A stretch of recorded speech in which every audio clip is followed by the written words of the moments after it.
Halo semuanya, balik lagi di GPMD Channel. Kali ini kakak mau bagiin cara curang untuk mengerjakan TKA Sosum, subtes geografi dan juga ekonomi. Nah, daripada kita berlama-lama, langsung aja yuk kita bahas dari soal geografi dulu. Sebelum aku kasih tahu informasinya, aku mau ngingetin lagi nih kalau GP Media lagi buka tryout. Nah, dari 15.000 aja kalian udah bisa dapetin fasilitas 3 kali tryout, dapat ebook, video pembahasan, prediksi kelolosan PTN, dan juga ada kelas online-nya lah. Jadi buruan, tunggu apa lagi? Yuk daftar sekarang. Oke, di sini udah ada soal geografi yang pertama tentang pengetahuan peta ya. Oke, kita baca dulu. Apabila sebuah peta berukuran 60 cm kali 40 cm diperbesar, oke, itu ya kata kuncinya, 2 kali. Maka skala peta yang semula 1 berbanding 2.500.000 akan berubah menjadi berapa? Oke, teman-teman sebenarnya ini tuh caranya gampang banget ya. Tinggal kita lihat aja ini kata kuncinya diperbesar atau diperkecil. Kalau dia diperbesar ya, diperbesar, berarti kata kuncinya dia pasti dibagi. Oke? Ya, itu kita ingat-ingat dulu nih kata kuncinya. Terus tinggal kita lihat skalanya aja. Skala awalnya berapa? Skala awal itu sama dengan 2.500.000 ya. Kita nggak usah bawa satunya, kita ambilnya yang di belakangnya aja. Nah, skala awalnya segini, terus sekarang kita lihat perbesarannya berapa. Oh, perbesarannya itu dia diperbesar 2 kali kan. Oke, berarti perbesarannya 2 kali. Nah, terus digimanain? Kita bagi, tadi kata kunci dibagi, berarti tinggal kalau kita mau cari skalanya setelah diperbesar, berarti skala akhir sama dengan skala awal ya, skala awal dibagi perbesaran. Nah, berarti skala awalnya berapa? 2.500.000 dibagi 2 gitu, berapa nih? Berarti 1.250.000. Oke, berarti skalanya 1 berbanding 1.250. Jadi yang ini jawabannya B gitu. Oke, gampang kan? Pokoknya ingat kata kuncinya aja. Kalau kata kuncinya diperkecil ya, kebalikannya berarti dia dikali skalanya, bukan dibagi gitu doang ya. Gampang kan? Oke, next yuk kita ke soal berikutnya. Masih tentang peta. 2 buah peta, peta A memiliki skala 1 berbanding 350.000. Diketahui jarak X dan Y itu 30 cm. Oke, di peta A ya. Kalau peta B skalanya segini, maka jarak X ke Y berapa? Oke, ini sebenarnya masih ada hubungannya dengan diperbesar atau diperkecil. Kita lihat ya. Ini skala A ya, skala A berbanding dengan skala B. Oke. Kita tulis dulu kayak gini. Nah, skala A-nya berapa? 350.000, skala B-nya 1.050.000. Jadi kalau misalkan angkanya diperbesar, semakin besar berarti dia diperkecil petanya. Tapi kalau skalanya ini makin kecil angkanya, artinya dia diperbesar petanya, gitu ya. Nah, jadi kalau ini dari 350.000 jadi 1.050.000, semakin besar angkanya berarti dia diperkecil ya. Oke, kita kasih tandanya dulu, diperkecil. Oke, kalau diperkecil tadi kata kakak udah dibilangin ya, kalau diperkecil itu berarti dia dikali, bukan dibagi. Berarti apa yang dikali, Kak? Berarti kita tinggal tulis aja gini, skala A ya dikali dengan jaraknya. Ini jarak X ke Y nya kan 30 cm ya, berarti jarak XY. Oke, di peta A ya, sama dengan skala B dikali jarak XY di B ya. Oke, skala A nya berapa? Skala A 350.000 dikali jarak XY nya berapa? 30 cm kan ya. 350.000 kali 30 sama dengan skala B nya berapa? 1.050.000 dikali jarak ininya belum diketahui kan, yang kita cari ya. Berarti kita bilang aja ini B gitu ya. Kita belum tahu nih B-nya berapa. Ini kita kaliin, berarti ini 10.500.000 ya kan. Ini 1.050 B. Berarti kalau kita mau cari B sama dengan ya tinggal 10 ini ya dibagi bawahnya 1.050.000. Sisanya berapa ini? Sisanya berarti ini 10. Jadi B-nya sama dengan 10 cm. Jadi jawabannya adalah yang A. Oke, gitu ya teman-teman ya. Jadi kata kuncinya itu dia diperkecil, berarti kalau diperkecil ini semuanya dikali ya. Terus nanti tinggal dicari aja B-nya berapa gitu ya. Oke, seperti itu ya. Next, kita ke SIG. Oke, urutan proses dalam sistem informasi geografi adalah apa? Oke, untuk jawab ini teman-teman ingat keywordsnya ya. Keywordsnya itu adalah si dekan, tapi dekanya nih besar ya. Si dekan beli koran. Oke, di sini yang pertama ada si. Si itu apa sih? Persiapan dulu ya teman-teman pasti ya kalau di awal nih. Satu. Yang kedua ada yang D kapital. Apa tuh D? D itu digitasi. Berarti yang pertama itu digitasi. Ini udah pasti salah ya.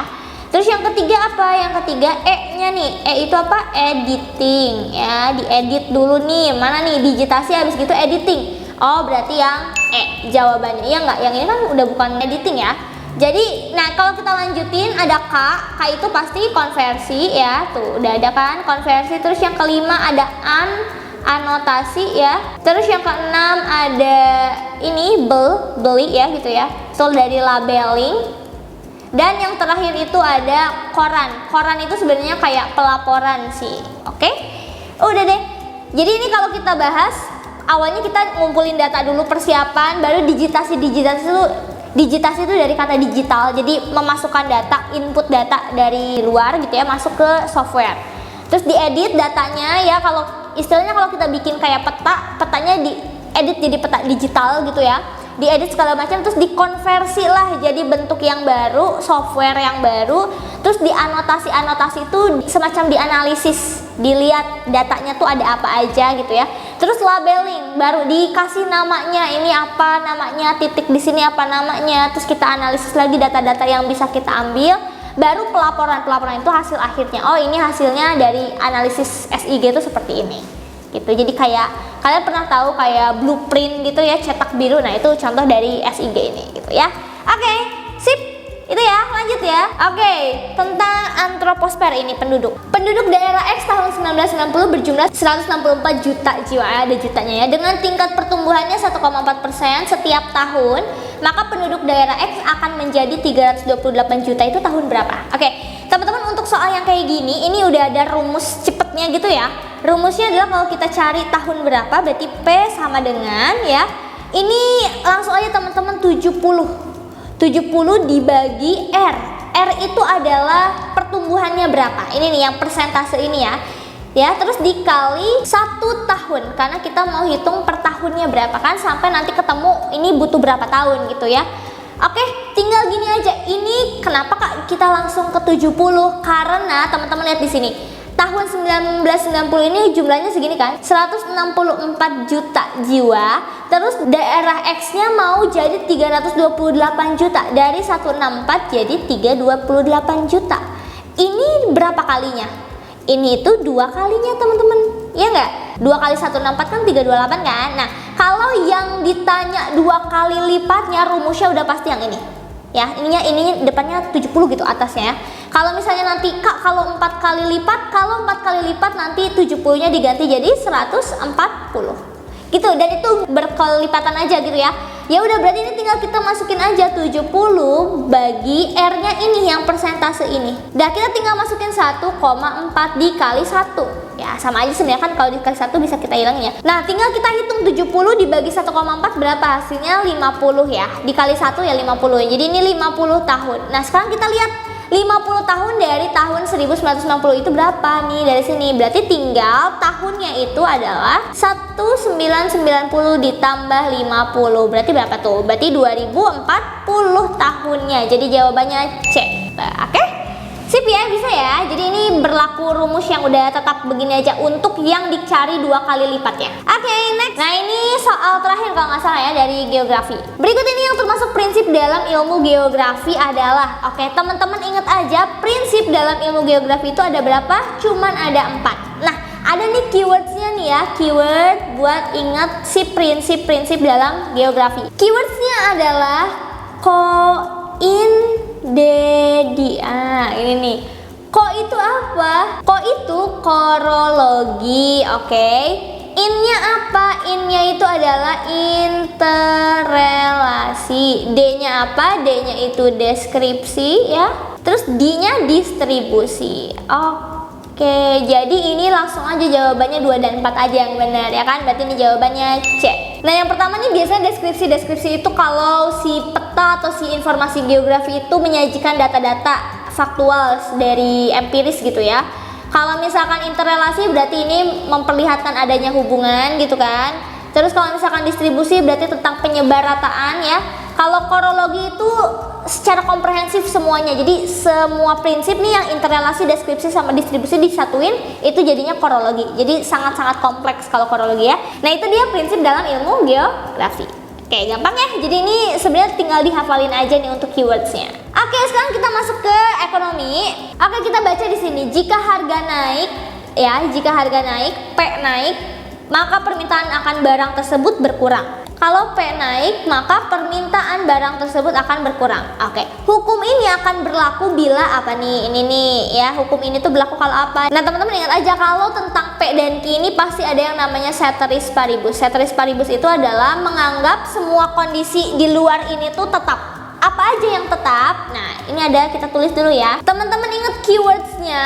Keywordsnya adalah head ponsel. Apa tuh head ponsel ya kan? Ya udah, kita lihat dulu. H itu adalah harga. Ya, harga apa yang tetap? Harga barang lain tetap.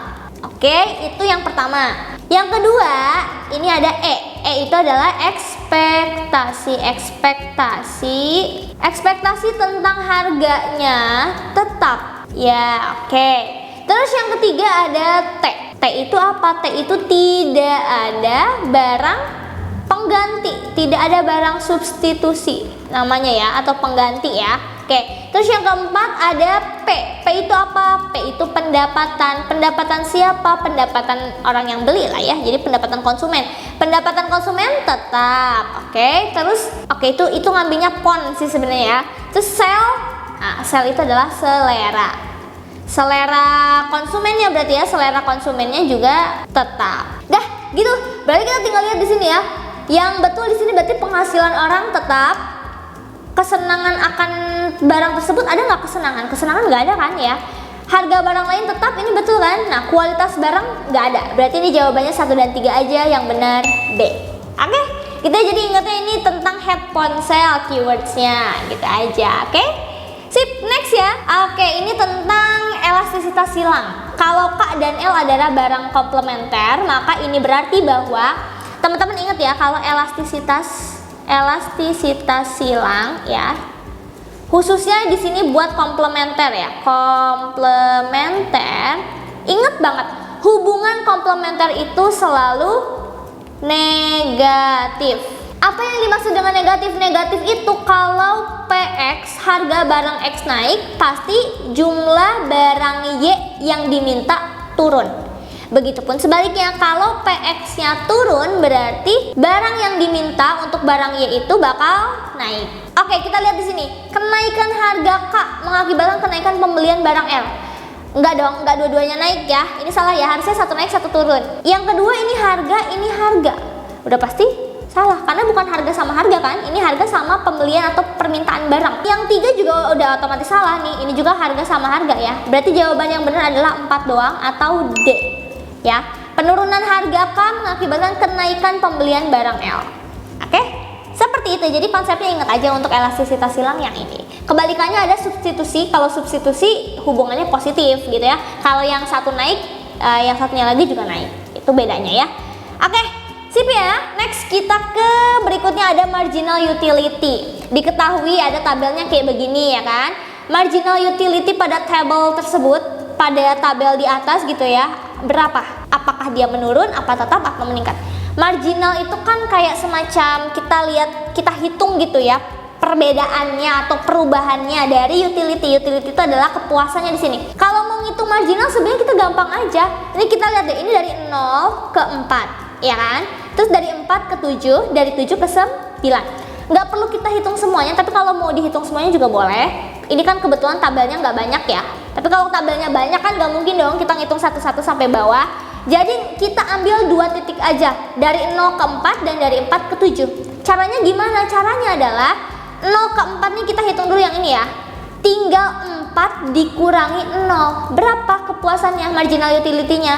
4. Oke? Terus dari 4 ke 7 kita kurangi yang bawah dulu. 7 dikurangi 4. Berapa marginalnya? 3. Otomatis kalau kita hitung yang bawah nih ya, ini kan tinggal satu lagi kan. Kalau kita hitung yang bawah 9 dikurangi 7 berarti berapa? 2. Berarti dari 4 ke 3 ke 2 semakin turun. Jadi udah kita ambil aja jawabannya A, menurun. Gampang kan? Ya, ini kalau tabelnya kecil ya segini. Kalau tabelnya banyak cukup 2 titik aja. Jadi tadi 0 ke 4, 4 ke 7 juga itu udah bisa. Oh, ini kan berarti turun terus gitu ya. Oke, sip ya. Oke, next ini tentang faktor produksi. Di bawah ini termasuk dalam kategori faktor produksi yang mana ada investor, bahan mentah, konsumen, sama tenaga kerja. Ini keywords lagi teman-teman. Ya, aku kasih banyak keyword saja. Keywordsnya adalah pengusaha ATM. Apa itu pengusaha ATM? Pasti yang pertama nih keywordsnya adalah pengusaha nih. Jadi faktor produksi yang pertama itu harus ada pengusaha ya, ini pertama. Yang kedua apa? Yang kedua dari A. A itu apa? A itu adalah alam. Alam itu berarti sumber dayanya, bahannya ya. Nih bahannya, bahan dasarnya gitu ya. Terus yang ketiga adalah T. T itu apa? T itu adalah tenaga kerja. Kalau udah ada bahan, nggak ada yang ngolah, sama aja kan bohong. Jadi harus ada SDM-nya. Dan yang keempat adalah M. M itu apa? M itu modal. Oke? Jadi di sini bukan investor dan bukan konsumen. Jadi jawabannya cuma 2 sama 4. Jadi jawabannya apa? C. Oke. Kenapa investor nggak masuk ke modal? Karena kalau modal itu benar-benar dari diri kita sendiri ya, yang bikin kita untuk pertama kali berusaha itu. Kalau misalkan investor kan biasa dia minta feedback dari hasil keuntungannya tuh nanti dibagi lagi kan. Nah kalau modal tuh benar-benar pure dari kita gitu ya. Jadi kalau investor nggak masuk. Oke? Jadi jawabannya C. Oke, soal terakhir dari ekonomi, fungsi permintaan. Nah, fungsi permintaannya adalah P sama dengan segini ya kan, min 2Q tambah 12. Nilai koefisien elastisitas pada saat P sama dengan 8 adalah titik-titik-titik. Oke, nah teman-teman ini kita ingat dulu ya fungsi permintaan ya ini ya. Oke, permintaan berarti tulisannya kan biasa gini, P sama dengan ya A dikurang B atau bisa juga bentuknya itu min BQ ditambah A gitu. Nah ini bentuknya adalah yang bawah nih ya kan, nih ya. Oke. Nah kalau kita nanya koefisien elastisitas pada saat P sama dengan 8 berapa? Rumusnya untuk mencari elastisitas itu kan E sama dengan P dibagi P min A, ya kan? Ya udah berarti P-nya berapa? P-nya itu ya ini, P-nya sama dengan 8 ya. Berarti P 8 dibagi P lagi 8 dikurangi A-nya berapa? A-nya itu berarti ini kan nih bentuknya yang ini ya. Berarti A-nya adalah 12 kan ini bentuknya berarti B-nya ini 2 kalau A-nya 12 gitu. Ya udah berarti di sini kita tulis 12 ya. Berarti kalau kita hitung berapa nih? 8 dibagi 8 dikurangi 12 itu minus 4. Ya kan? 8 dibagi 4 itu 2 plus dibagi minus itu minus. Berarti ini minus 2 jawabannya. Jadi jawabannya yang B. Gitu ya teman-teman ya. Oke, ini tentang koefisien elastisitas. Nah, jadi begitu untuk cara curang mengerjakan TKA Sosum, Geografi dan juga Ekonomi. Semoga membantu teman-teman dalam mengerjakan soal di UTBK nanti. So, itu aja untuk video kali ini. Semoga bermanfaat and see you in the next video. Dah.